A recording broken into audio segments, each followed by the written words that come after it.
All hands on deck, team coverage for you. Dominic Miranda is at Speedway this morning, and the students are hyped and ready to go. So shout out to the cheerleaders that are up early there with us. And Chuck and Gina at Lucas Oil Stadium with a look ahead to this weekend's home opener. But we also know that the weather is a little tricky this weekend. Good morning. Good morning to you. Yes, Chuck and I are standing on the 50-yard line here we've at got Colts Lucas fever Oil. here. Literally, we have Colts fever. It is really hot in here. We've got the fans going. Yeah, and the big question is, we going to open the roof and the window? Well, the weather will say, look who's here. Hey, buddy. Hey, haven't seen you in about 9 months.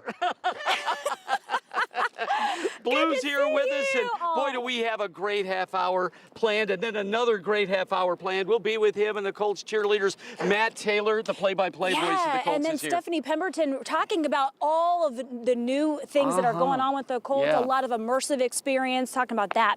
How are we doing the forecast? Well, you know, it depends on where you are, Yeah. which is a great thing in Indiana because our viewing area is so big. Check out radar this morning because, Gina, we do have some rain this morning, and some of these downpours are quite heavy up to the northwest between Monticello, beautiful Indiana Beach, Lake Shaver, Logansport, Peru.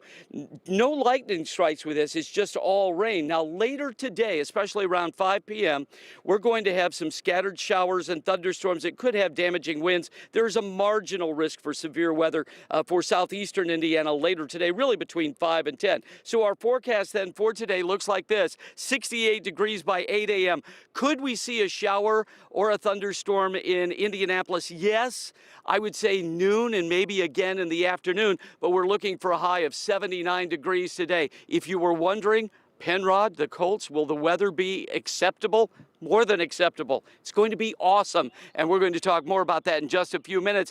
But Lindsay, I know that we had some issues earlier this morning in traffic. How are we doing out there right now? Yeah, I want to take you back out to the west side where we're still following kind of the final cleanup stage of this incident. That's right here at 465. The southbound lanes exit off onto Sam Jones Expressway. Had a few vehicles involved in this just after 5 o'clock this morning. Vehicles have been on a tow truck for about 30 minutes, so an investigation might still be ongoing. We'll continue to monitor this because it does look like that ramp is starting to slow a little bit as we've got some travel lanes blocked due to that incident. Now I want to take you out to the east side because this is going to be a big change. This express lane you see right here, 465, where that is the northbound lanes, kind of takes you around the northeast side of town, separates you from those other travel lanes. That's actually set to close tonight. They're going to be reworking these barricades and actually moving the end point of this. So it's actually going to end before you get to Allisonville Road. However, still no access onto I-69 or Allisonville Road from that express lane. Again, that closure is expected to take place tonight at 9 p.m. through 8 o'clock on Saturday evening. Thank you, Lindsay. Well, this morning there are new breaks in a cold case with links to Indiana and South Carolina. Yeah, more than 30 years ago now, investigators believe someone likely left a body in a field in Greenwood. And now that person is finally being identified. Sia New Yorker joins us now with details about how this case finally came to light. Good morning. Good morning, ladies. Yes, for more than 3 decades, family members have wondered, where is Michael Benjamin Davis? The young man from South Carolina was reported missing and then disappeared. Now, all these years later, he's been identified thanks in part to DNA technology. This investigation dates back to 1993. That's when kids playing in a Greenwood field discovered bones. Many years later, through genetic testing and genealogy tracking, investigators identified the remains as Michael Benjamin Davis. His family says when they last talked to him, he told them he was traveling with a carnival in the Midwest. This is the last picture they have of him when he was 15 years old, and he was affectionately known as Benny. Investigators believe he died in 1990 or 91 in his mid-20s. A lab in Texas helped develop a DNA profile, compared it to Michael's sister to confirm the identification. His cousin traveled to Greenwood to claim his remains. We all have prayed so much for this answer. So for me, it's a miracle. It's that God still works. Things still happen. People still work through, the Spirit still works through people to keep things going. So it is amazing and an answer to prayer. Now, investigators still have no idea how Davis died, but I'll dig into that part of the investigation coming up on Sunrise at 6:30, ladies. All right, glad that family does have a little bit of relief. I am too. See you. Thank you. Thanks. This morning, we are learning more about the charges filed against an IMPD officer accused of child sex crimes. Right now, Kamal Bola faces 7 charges for sexual misconduct, among other charges. According to new court documents, the victim told investigators that Bola first touched her inappropriately when she was a teenager. He has denied those claims, and then he allegedly admitted to officers about that inappropriate touching. Bola is suspended from the department, and the chief is recommending that his termination. His bond is set for $30,000, so he's being held in the Hendricks County Jail. His trial is set for November.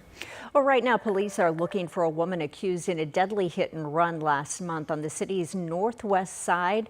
Take a listen to this 911 call just after the crash happened. Female pedestrian versus vehicle. Female is down on the ground, not breathing. CPR started. EMS en route. Investigators say Dominique Berryhill was hit when she was talking with a friend just standing near a parked car at 28th and Riverside. Police found the car involved, but not the driver. Now they say they know who the suspect is. According to court documents, that suspected driver never even had a valid driver's license. Well, what caused this large fire at an apartment on this city's west side? We are checking in for answers from IFD. Check out this video that was shared with 13 News by a viewer where you can see the flames burning through the roof of that building. Yeah, this happened at the Island Club Apartments last night near I-465 and Crawfordsville Road. We know 4 people were hurt, including 2 firefighters. We're also trying to find out this morning how they're doing. The reality of it is this is someone's worst day. This is their absolutely worst day, and we are empathetic of that. The building's management tells us everyone who was displaced does have a place to stay. Well, this morning, city leaders are responding to more sexual misconduct allegations coming to light. Those are coming within Mayor Joe Hockstett's administration. 13 News obtained an email sent out by the mayor in response to an Indy Star story about new allegations against 2 other city employees. Those allegations comes week after a similar allegation surfaced about former Deputy Mayor Thomas Cook. In the email, the mayor says they are currently investigating 6 allegations of harassment. We also know a city employee has been fired this week due to an investigation. We emailed the mayor's office about those new allegations. In a response, the mayor's office says they are in the process of continuing to foster a safer, better workplace culture where their employees work. Well, a historic building in downtown Indianapolis is set to come down. The Indiana Historic Preservation Commission is approving the destruction of the former CSX building that's across from Gainbridge Fieldhouse. So the plan is to develop a 13-story hotel in its place. The building would offer 170 rooms and suites, a music venue, and restaurants. It will also have a sky bridge connected to Gainbridge Fieldhouse. Demolition is expected to begin by the end of the year, and that hotel could be complete by 2027.